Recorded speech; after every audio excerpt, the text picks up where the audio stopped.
Përshëndetje njerëz, si jeni, si ja keni kaluar, uroj mirë. Hap Instagramin dhe shoh disa video nga persona që flasin pa baza dhe pa fakte reale. Me thënë të drejtën, ka njerëz nuk din të ndajnë tashetemin nga akuza.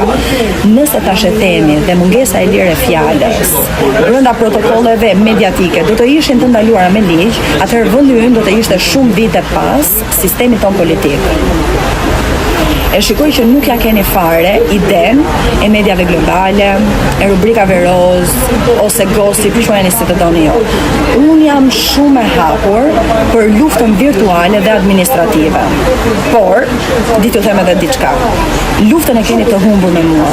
Por, jo sepse unë fitoj gjithmonë, por sepse ju jeni gjithmonë gabim kundrejt meje.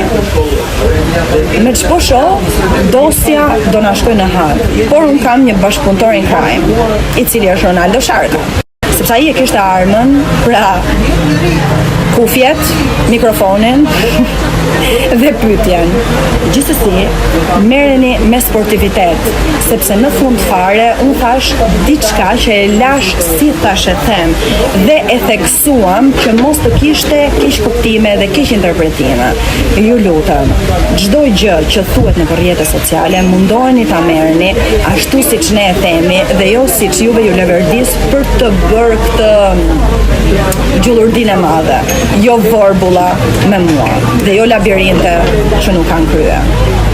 Peace and love, shpërndani dhe pozitivitet, se është gjëja që na duhet më së shumti.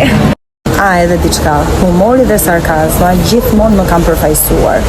Kështu që se mos merreni edhe me Ronaldo Sharkën tani, se ishte thjesht një humor, mos e ha dhe ai gjyqin prej tashetemit tim. Nesër. Roni, faleminderit për intervistën dje, ishte kënaqësi që folëm për udhëtimin tim në Amerikë dhe gjithashtu për projektet e mia. Që nuk i dihet se çfarë do të kemi në vazhdim.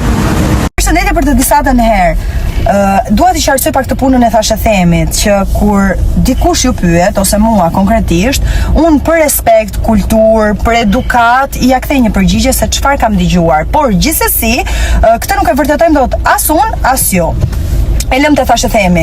Dhe së dyti, gjë që më ka bërë më tepër përshtypje, janë komentet e vazhdueshme që kanë qenë vetëm gjinia femërore, do të thënë vetëm femrat. Janë pataks, nuk s'di, do të thënë s'kam koment, po gjithsesi mendoj që këto që kanë komentuar janë dy lloj kategorish.